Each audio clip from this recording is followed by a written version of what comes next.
I remember sweat started to come into my eye, and as I'm wiping the sweat off, I looked at my hands and my hand was dripping in blood. My older sister was outside, and I remember looking at my sister who was next to me, and before I can cry, she started screaming hysterically.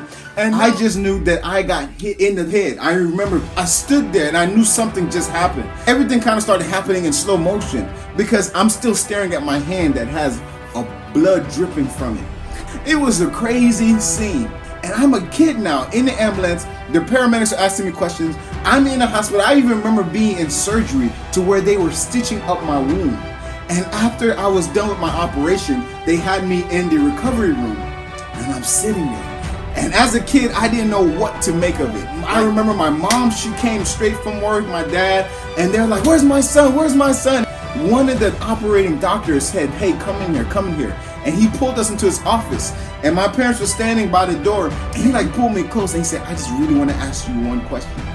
Did that rock, or whatever it is, did it hit your head first?" And I sat there and I thought about it. At a split second, I remember I had a flashback that I remember hearing a noise before feeling the contact.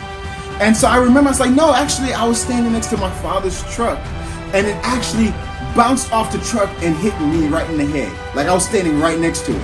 And he said that makes so much sense because of, first of all, the angle of the wound, but how deep the wound was, he was just really concerned because he said, you know what, as bad as of an injury that it was, something was telling me that the rock didn't hit you first.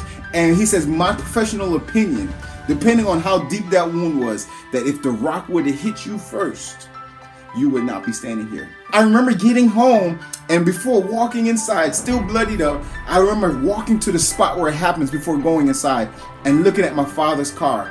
And sure enough, there was a big dent and some white markings from the rock that ricocheted me in the head.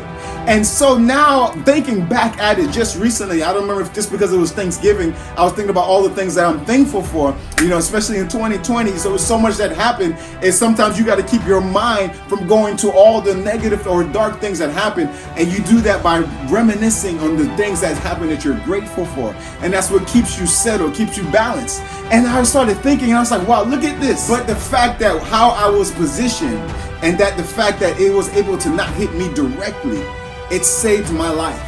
And so I started thinking about, wow, how your positioning in life can be the difference between life and death. That's what it was for me, literally. But I started to applying it in other areas in life. How we position ourselves can be the difference between life and death in a dream or a goal or things that we want to do in life. Maybe getting out of debt, maybe it's graduating. And this reassures to me or reconfirms to me how important positioning in life is. I actually did a video not too long ago that talks about how to position yourself for breakthrough, because there's things that we have to do and ways we have to prepare ourselves. Everybody has dreams and goals. Everybody has something that they want to do in life. The difference between those who accomplish their dreams versus those who just dream them is how they position themselves to do what they got to do. It wasn't until I positioned myself to graduate that I finally graduated and got my degree after years of just going through the same cycle, having hiccups, stopping and going. It wasn't until Sue and I, we positioned ourselves to purchase our home until we stopped getting to that place where wanting a home and dreaming of a home and actually living in one. There's certain things you have to do in the process to position yourself to step into the promise. All I'm saying to you today is that how are you positioning yourself to accomplish those things that you want to do in life? What is it that you're doing right now? You know, there's steps to everything. And as long as we're just sitting and wanting and wishing it and not putting stuff into action, and I know that in some cases you are doing something and you feel like you're giving life, you know, everything you have, but you're not getting anywhere. I want to encourage somebody today who's listening to me to do everything you can to position yourself. Even if it's hard and you're hitting a brick wall. I remember house after house, we were going after us and something would happen. Our closing wouldn't happen. The deal would fall through. What you have to do is make sure that you are continuing and to be relentless. relentless. Persistence breaks resistance. And so for those of you who are going after something, you're saying, Josh, I am trying to position myself, but I'm just not getting anywhere. My encouragement to you today is to keep fighting for your dreams.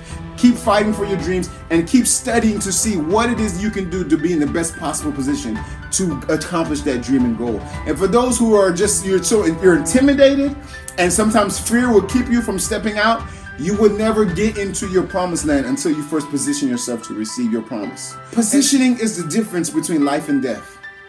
It wasn't me being intentional at that time. I just happened to be standing there. It was only by the grace of God that I'm even here today talking to you. There's been many other instances in my life where my life was threatened because of a situation that happened, an accident or whatever, and I just give God praise. But it made me to realize how important positioning is in life. We're closing out on 2020. We're in December now. We have just a couple of weeks left. And I know that maybe there were some things and hiccups, things that you couldn't do because of what we faced in 2020. But right now, this is a period of time where you're finishing strong and positioning yourself for 2021. Because there's going to be a lot of people, the moment we are able to go out freely and safely, that is going to be going after their dreams and goals. But if you don't wait until you can get out to start planning and preparing, you position yourself now. That's what a lot of people is doing. People who want to purchase a home, people who want to graduate, people who want to do certain things, they're positioning themselves right now. And that's my encouragement to you today.